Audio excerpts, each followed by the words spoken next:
So today we're going to be doing some ultrasound intramuscular scanning on some of the young stock. We usually do this when they're about 400 days old, so today this lot will be just over the 12 months, and basically it allows us to take a look under the bonnet at things related to the retail meat yield, such as eye muscle area, intramuscular fats, marbling, things like that. And these are important to have this extra set of data to go with bulls heading off for sale, as well as females being retained in the herd. So we'll just wait for Linda to arrive and then we'll get started.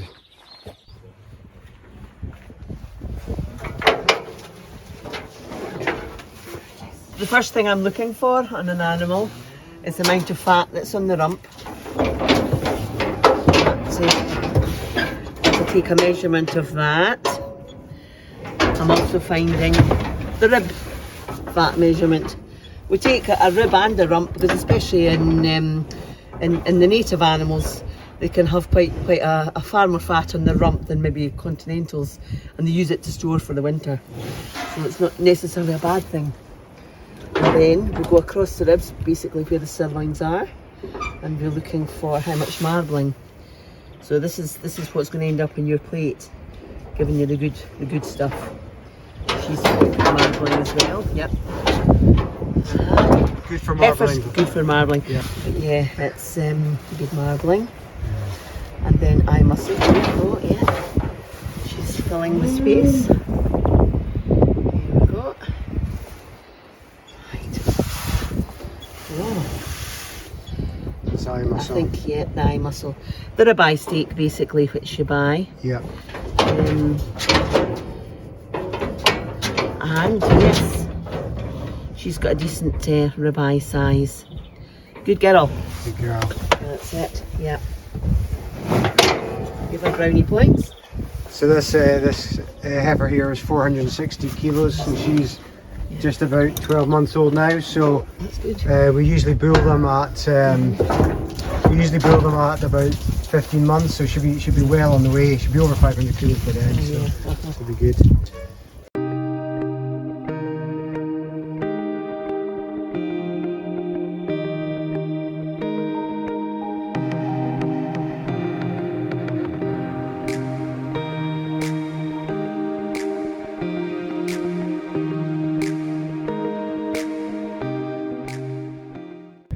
Just out checking some of the cows and calves that we put out already. They're in this old wintering field that's going to get brassicas put into it this summer as part of the rotation. It needs a bit of drainage and fresh grass followed up after that, so it's probably a good time to get it rotated. But I just want to touch on some of the scanning results we had the other day. The weights were back across the board, which is something that we expected to happen because we had two quite severe droughts last summer where we had to end up putting some straw out along with what little grazing there was for the cattle. We opted not to creep feed the calves last year because of the feed was just extortionate in price, and we creep fed them. It was only about 2 to 3 weeks before weaning, so they don't take too much of a check, but in reality the calves do convert better when they're younger, so it's kind of a double-edged sword. So the weights were back a bit. That being said, we have the heifers that we've kept. We know the ones that we've kept have responded really well to the same feed as what everything else was getting, so that is in a sense, it's a good thing that you're keeping the best of the best that's able to get to those weights on a minimal feed system. But I think this year we'll go back to creep feed if we can a little bit earlier. It does look like it's gone down in price, so I think we'll be doing that this year. We've just brought this group of cattle in who've been synchronised and AI'd.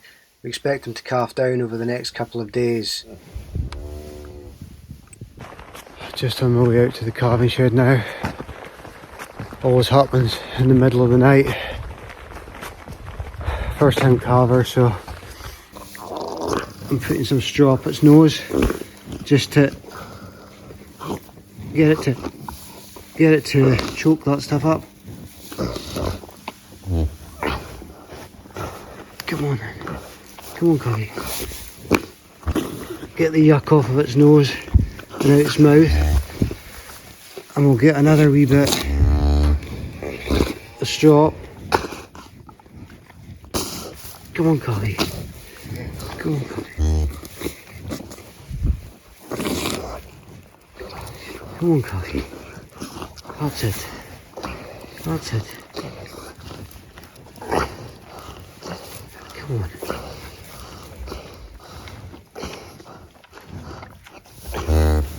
Come on, Collie, you're alright. Alright, girl, you're alright. Good girl. Good girl. This heifer here is the one that's just calved, and the calf's now sitting up, and she's paying it a lot of attention, which is great. So you can, you've always got to be wary with the heifers because, okay, let's start off. Because it's all new to them, and so there's a lot of emotions going on, so they can sometimes be a wee bit protective. So just got to keep herself safe. But she seems fine with me just now, so I'm actually next to the gate here, so I can get out if I need to. But yeah, nice bull calf. Lilac Lord Blackthorn. It's another bull. I've nothing but bulls out of him, unfortunately, so I could really have done with a heifer, but it's a live calf, and what more can you ask for? So we synchronise the cattle every year to do AI. So we usually have a batch, and we've got 9 over the next few days.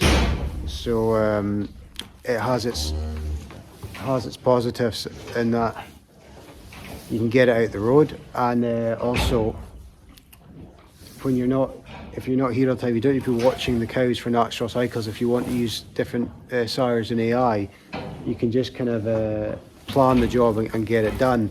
Although we have found with synchronising that, all right girl, you're all right. We've just found with synchronising that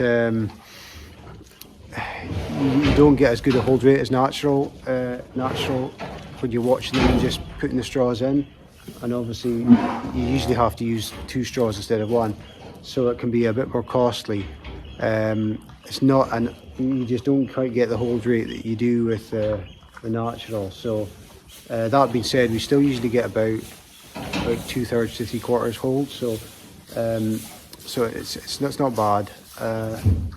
But anyway, we'll leave this girl to it. These 2 are just heifers, same as that one in there. It's just calved. So I'm just we did use easy calving bulls in them, so hopefully, like this girl, they just crack on with it. Bedtime. Just bedding the calving shed again. Still waiting on AI calves appearing. So we've had a couple so far. We've had 3 so far in the top pens up there. But I'm still waiting patiently on these other ones coming out. But we used all of them have got different AI sires, just the way it worked out this year. We just felt that we used bulls that would complement the cows, whether that be complement their phenotype and complement the figures as well, because each cow has a set of estimated breeding value figures. So we tend not to use the bull dependent on the figures.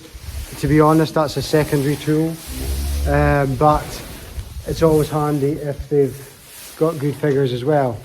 So for these ones here, for example, we would have had a cow, this cow next to me here. She's incredibly well fleshed cow. She weighs about 1,000 kilos, but she's not all that big. So we've used a bull in her that will add a wee bit more lift in terms of height, and she'll add the fleshing to that calf as well. Plus the bull has tremendously good figures. So that's an example of why we've used AI bulls on certain types of cows. So we've got And we've got another one here who's an American bred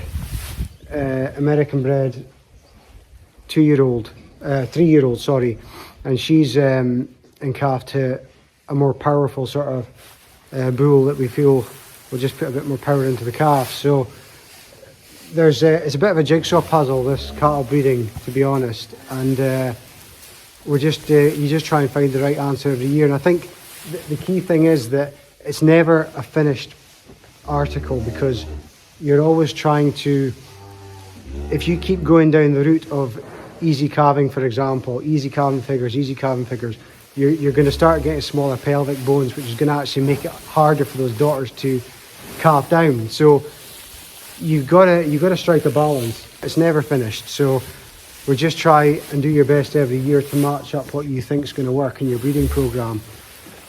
So these are the AI lot. So I wish they would hurry up and get on with it. She should be next, actually, hopefully.